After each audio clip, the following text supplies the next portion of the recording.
slide ini mencoba menjelaskan bahwa ketika terjadi dalam setiap renewal treaty itu atau reinsurance program renewal itu ada at least 4 drivers yang akhirnya mempengaruhi menentukan harga, struktur, dan term and condition itu. Yang pertama adalah portfolio performance, gitu ya, dari individual seedings, individual portfolio itu akan menentukan bagaimana past experience-nya, bagaimana profilnya, bagaimana profilnya di masa lalu dan di masa depan, itu mempengaruhi struktur dan pricing untuk treaty itu. Yang kedua adalah seeding company, insurance company strategic objective. Jadi bisnis plan Anda, perusahaan asuransi, akan menentukan seperti apa struktur, desain, dan price reinsurance program yang paling tepat untuk Anda. Kemudian ada hal yang berlawanan dengan seeding company strategic objective, yaitu reinsurer strategic objective. Problem yang mereka hadapi dan tujuan objektif mereka dalam berbisnis. Lagi-lagi bisnis plan mereka. Dan itu yang tadi disampaikan dalam bentuk area of concerns yang tadi di slide sebelumnya.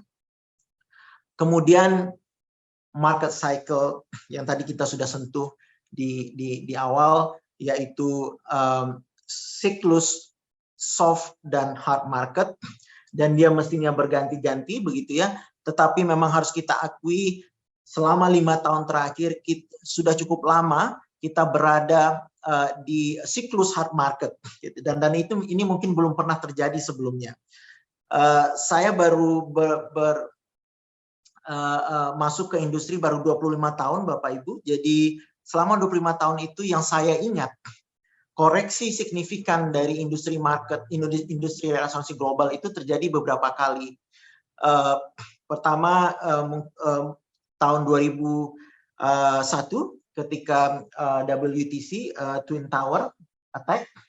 Kemudian karena saya pernah di Middle East di tahun 2008 saya mengalami di Middle East setelah terjadinya Cyclone Gonu di pesisir Oman. Kemudian kita juga memiliki, tahun 2006 sebelumnya kita punya Hurricane Katrina di Amerika. Kemudian di tahun 2011 kita punya series of net cat juga di Asia, dimulai dengan earthquake di Christchurch, New Zealand, kebakaran hutan di Australia, kemudian Tohoku earthquake, dan kemudian juga Thailand flood. Itu semua terjadi dalam 1 tahun di 2011.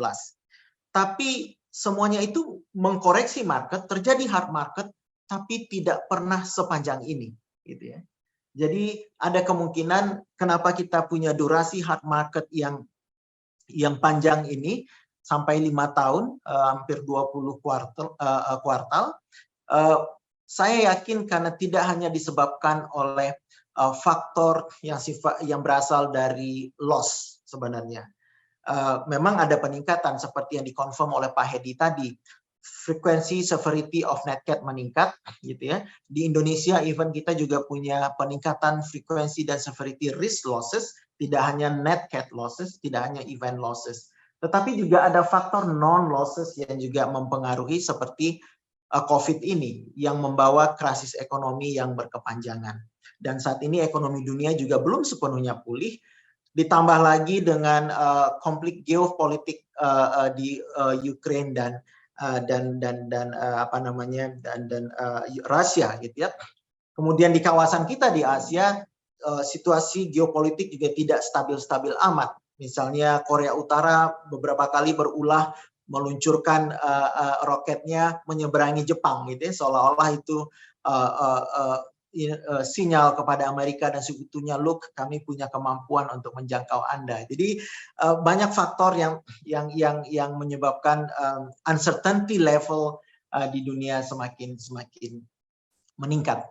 Itu yang membuat koreksi ini, hard market ini menjadi berkepanjangan. Outlook untuk tahun depan,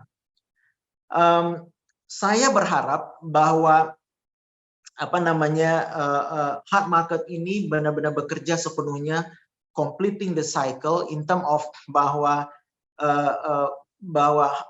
koreksi situasi market ini diteruskan sampai ke level insert risk owner, begitu ya. Tidak hanya berhenti di reinsurer atau local insurer. Saya berharap insurer juga meneruskan ini ke tertanggung, gitu ya. Seberapa efektif insurer bisa melakukan itu, saya juga tidak bisa menjawab. Itu banyak faktor yang kompleks yang harus kita uraikan. Tetapi kita harus mencoba melihat fenomena hard market ini tidak hanya dari satu sisi kenaikan harga, tetapi keadaan sulit yang terjadi di hard market ini mestinya juga menimbulkan, melahirkan inovasi-inovasi dalam pengelolaan risiko. Itu yang pertama. Yang kedua adalah bahwa ketika price naik, gitu ya, hard market price naik, maka orang akan diingatkan kembali bahwa memanage risk itu tidak harus dengan cara financial, tidak harus dengan membeli proteksi asuransi, tetapi ini mudah-mudahan bisa membawa semua risk owner, baik itu publik, baik itu bisnis, baik itu pemerintah, untuk melihat risk management itu secara lebih komprehensif, bahwa untuk mengelola risiko, untuk memitigasi risiko, ada physical measure dan ada juga financial measure. Kita sepatutnya tidak hanya fokus pada financial saja, tapi juga pada physical measure. Kombinasi dari physical loss control dan financial loss control ini yang sebenarnya akan memberikan risk management yang lebih efektif dan lebih efisien bagi semua pihak.